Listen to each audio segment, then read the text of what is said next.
next question with you is predominantly the people watching our webinar today are people who are working in the field. They may be administrators of programs for older individuals who are visually impaired, or they may be direct service providers. So it might be rehabilitation counselors, case managers, social workers, rehab teachers, orientation mobility specialists, etc.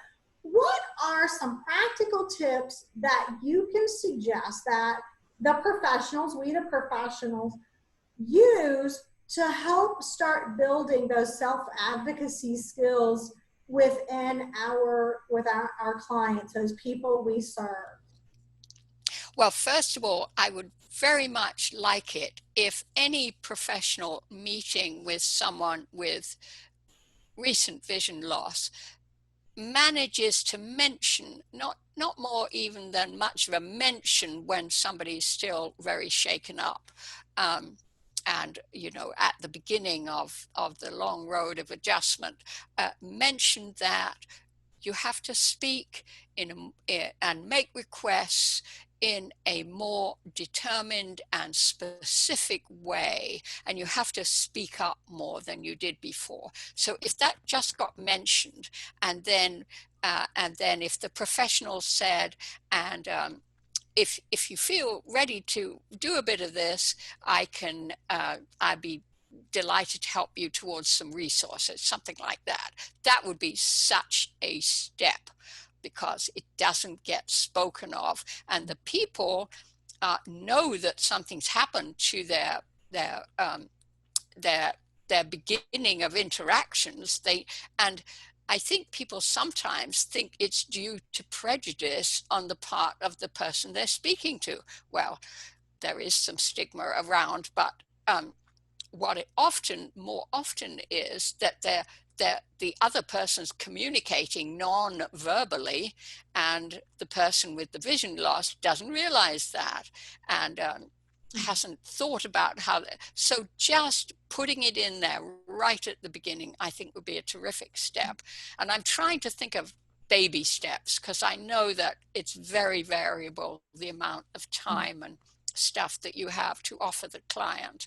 But secondly, if someone is interested, I would like everyone to have resources ready to offer them, and I will send them to you, Sylvia, to go with this, so that there's my book. But if somebody doesn't want to go that far, they're not ready to think about their vision loss in that way, there's a great book called Your Perfect Right: Assertive Living, and it's by Alberti and Emmons, and I think it's in its 9th edition in 2017. It's a very good book about assertive speech in general.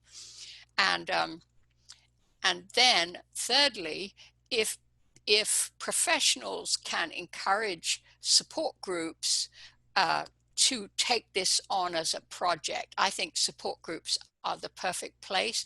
But I do think that before a support group goes in there and starts doing it, because support groups can turn kind of negative, complaining places, as we all know, I think that there needs to be some kind of at least one unit on self-advocacy, how getting your rights is important, and assertive speech, speaking up in social and personal ways. A unit on that would be extremely important. And as I say, I'll be sending you resources for that. And we'll be posting those along with this webinar. So some things that occurred to me as a previous social worker and rehab teacher is having your client go to the grocery store and request customer service assistance. Working with your client to telephone the Talking Book Library to get the books that they want, so that they're in charge. And I love what you said is the sooner people can take back charge, and maybe it's not their whole life at one time, what pieces can they take back charge of? because that's life changing for people. Yeah. And I'll tell you, especially for older people. Yes, And, absolutely. and when they, and I tell you that when they get that feeling of, I can do this, Yeah, they push themselves to do more. I quite agree. And the reason that I didn't use the term self-advocacy is because I think that older adults and seniors find that term less attractive, and I hope to be wrong, because it feels kind of more um, adversarial than perhaps they're willing to be, or something in that region. While speaking up, it sounds a bit more like something they might take on. Um, and learning to make requests and learning to refuse, boy, that's important. Sure. Um, and very difficult to do when people are trying to be helpful, or they think they're trying to be helpful, but in fact pushing some agenda of their own onto you. And this can happen quite often, both in stores, on the street, and of course at home. So yes, that would be great. But before somebody goes to the grocery store and makes the request, but I very much want them to do that, I would like them also to know something about this topic. So they're not just going off kind of into the wild blue yonder, but they say, oh, yeah, I see why, I understand why this is being suggested. I get it. Now I am, although it embarrasses the hell out of me, I'm willing to give it a shot. Because it's so different if you have understood that you can make a difference in your own life by working with this stuff. And sometimes if the professional will go with someone, just to ease them into it. Just help. Stay in the background and be Yes, there to exactly. bail them out. Yeah. So, Hannah, how can professionals who work in our field use the book When You Can't Believe Your Eyes to strengthen their own practice with consumers? Well, I would love people who are professionals in the field to read the book. Obviously, if you are, and here it is. I'll just hold it up. There we go. And we'll have a link to that on our page, right? With this. Yes. And so, but what I would love to happen is that the second half of the book, which is really starting with chapter 6, it's all about assertive speech. I would love it if professionals would take a look at chapters 6, 7, and 8, say, and which are about assertiveness, being assertive. I mean, just chapter 6, you could get a lot of ways to help your clients out of that. And then the next 2 chapters are about first steps.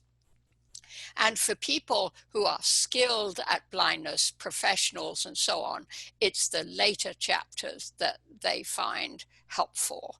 And if you've got advanced clients who really want to be independent, or who are independent anyway because they don't have families nearby, then the later chapters are going to be the real source for them and for their teachers to think of new ideas. And last but not least, I would love, first of all, self-advocacy, assertive speech to go into the curriculums of master's programs on vision studies, or whatever you call them. It's so central to people getting back their sense of self, their courage, their feeling that oh, I can do this. Well, Hannah, I think it's a marvelous book. I'm going to be recommending it to everyone who's on this, but everyone else, we will be listing it on our resource lists. And I know it's available on from the National Library Services Talking Book Library. It's also available on Bookshare. Please refer your clients, your consumers to this book, because I really feel like it can be of tremendous value in their adjustment process. And thank you. And can I just add comments or last things to say? I appreciate you. Thank you. There are free copies available of the ebook, audiobook, if clients and families and professionals would like a copy. There you go. There's no excuse not to read this book, and you will love it. I promise. And it's, you know, there are a lot of great books out, and I have to say that, to be honest, this is really one of the best that I have read. And again, what I like is that you pull in the emotional adjustment, the assertive or self-advocacy piece, the interactions with people, and the skills that people need to successfully cope with and live with vision loss. So thank you so much, Miss Hannah Fairbairn. Thank you so much.